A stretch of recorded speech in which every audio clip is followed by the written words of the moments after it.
Hey friends. I have kind of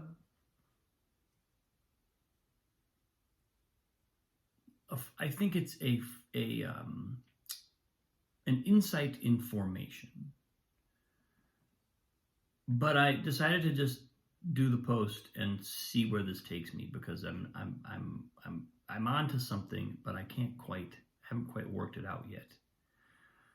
But I actually think that by going through the thought process out loud, I think it may lead me to a more interesting place than if I just sit on this and think about it. So the kind of instigating event here was Katie and I went to see Top Gun last night.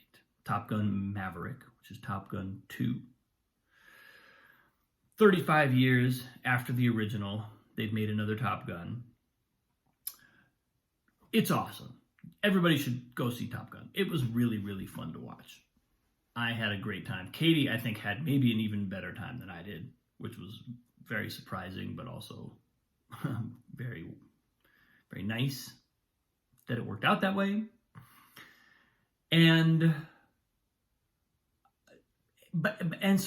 So then after the film, obviously this is the experience of a giant blockbuster, American Hollywood blockbuster style movie with one of the biggest movie stars of all time, Tom Cruise. It was a full-on blockbuster experience. And afterwards, I came home and Annalise was over at her grandparents' house, so we were able to kind of have a late night and not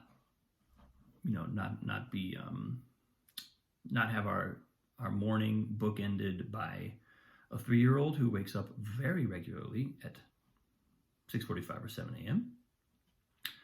So anyway, we had the room. I had the room to kind of reflect a little bit, and then wake up this morning and continue just feeling what I was feeling about this. And what kind of confused me was this experience of like American entertainment at its height. Somehow gave me the sense that my focus was being like, I think I just observed that my focus, the focus of my psyche, was on, well, I think I observed it it wasn't on Annalise. That was the first thought I had. That was the way it first manifested, was I'm not like ignoring her, or there was no issue really. It's just that I noticed where the focus of my attention was. And I started to think and feel that doesn't feel good. It doesn't feel good to do something with my attention that takes it off of my daughter. And then I started thinking about, okay, well, it's kind of in the nature of human fixation on narrative for that to happen, for us to kind of be drawn into a world, a narrative world, which temporarily replaces our ongoing narrative world, the narrative world of our actual sort of soul progression, authentic inner guidance, the story of our life, basically. So it's kind of natural that when that happens, it's almost like we're identifying with another narrative. We're identifying with another world. And I think in some ways the genius of American entertainment is that we do that so well. We create such compelling narrative worlds into which we can become subsumed. And that's both, I mean, and you know, as somebody who's worked in entertainment and worked in film and TV a little bit, it's like it's amazing to see the craft at work. It's amazing to see and to have gotten behind the scenes a little bit and to know how, you know, these kind of various narrative formula, why they work, and technical production elements, why they work. You know, what's happening in the cinematography, in the rhythm, in the music, in at various points in the story. It's really kind of, it's like watching our buttons be pushed, our emotional and psychological buttons be pushed in a very specific way. And it's amazing. It's a feat of human engineering that we can produce entertainment at this level. The question for me quickly becomes, is that good for us? If from the point of view of our connection to our spiritual center, is that something that is helpful, or is it a hindrance? And I think it's quite clearly a hindrance. It doesn't mean it's an insurmountable hindrance, or that any amount of consuming entertainment is somehow a disaster. I don't believe that at all. Otherwise, I mean, I clearly consume entertainment. But I think something about the scope of the film yesterday and the magnitude of it, and it drove home the effect of it, which is to take me out of myself. It puts me in another world, and then quickly I felt, and I think the emotional recoil that I felt came from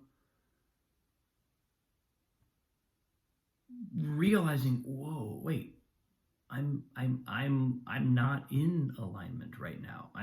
It's not that I'm deeply out of alignment, but I'm temporarily on another track. And I don't like that feeling. I don't like that feeling of being disconnected from that center. And this is something that's so subtle. I mean, I think I can imagine this, you know, this post, or what I'm saying right now, being kind of construed as something, as being sort of, I don't know, almost puritanical, or, you know, which is not at all how I mean it. I'm mostly trying to perceive and articulate my perceptions, what I actually felt, my experience of what happens to me when I enter these worlds that are provided by entertainment.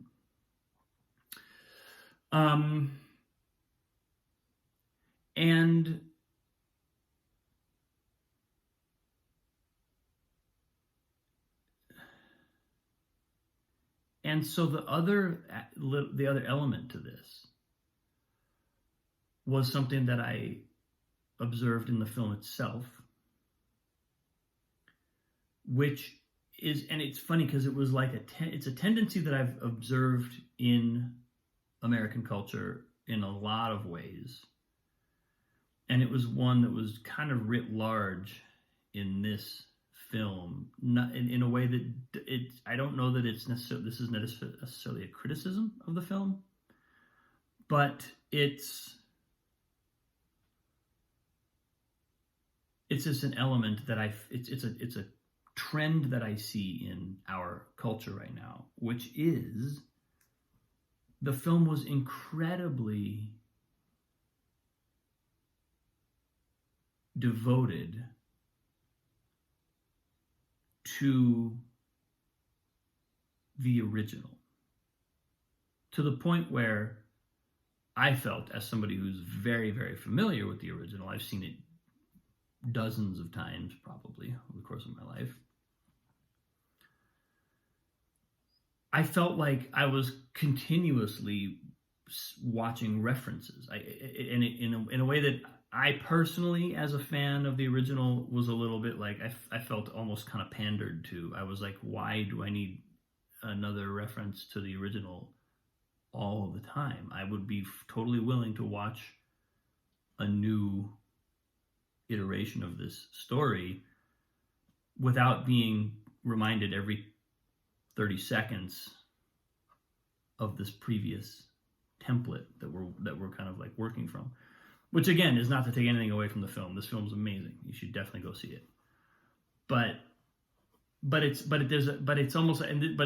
that fealty to the original is a trend that I sense in our culture overall.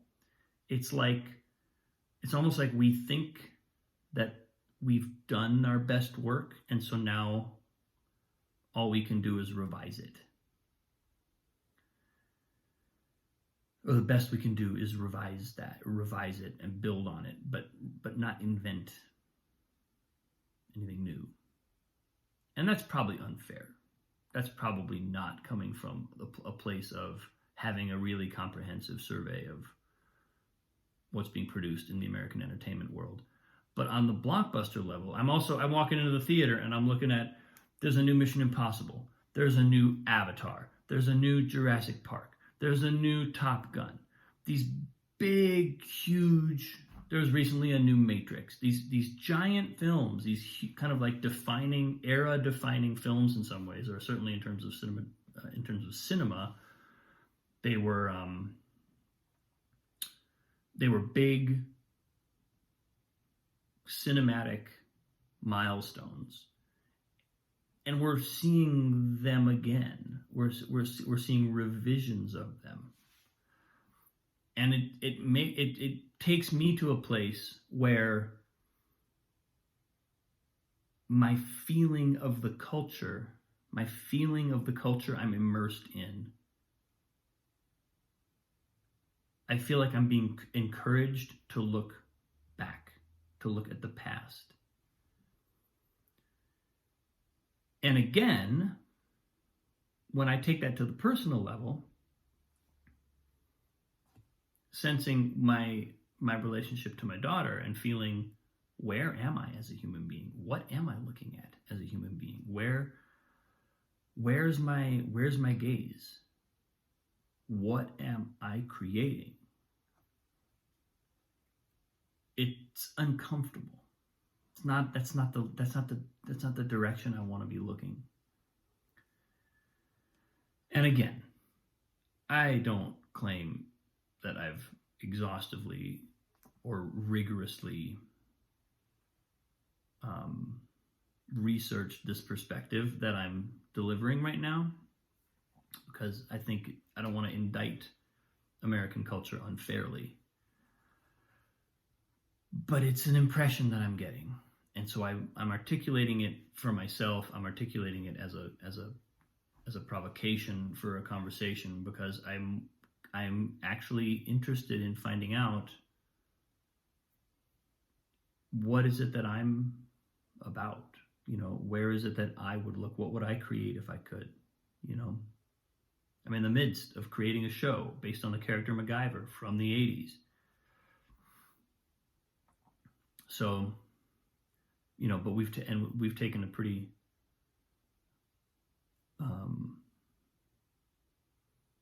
we've taken a lot of care to ensure that it's a forward-looking story,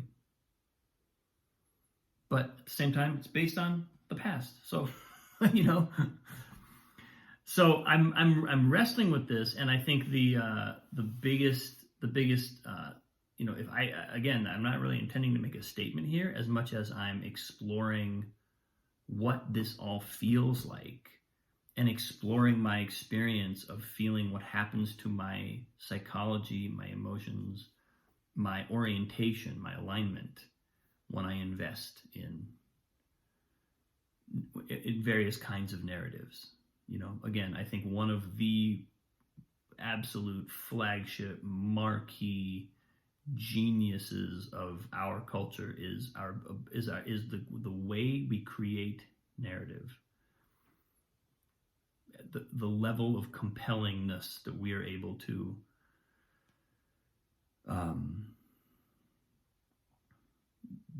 create with the way we tell stories. I don't know if it's ever happened before on Earth.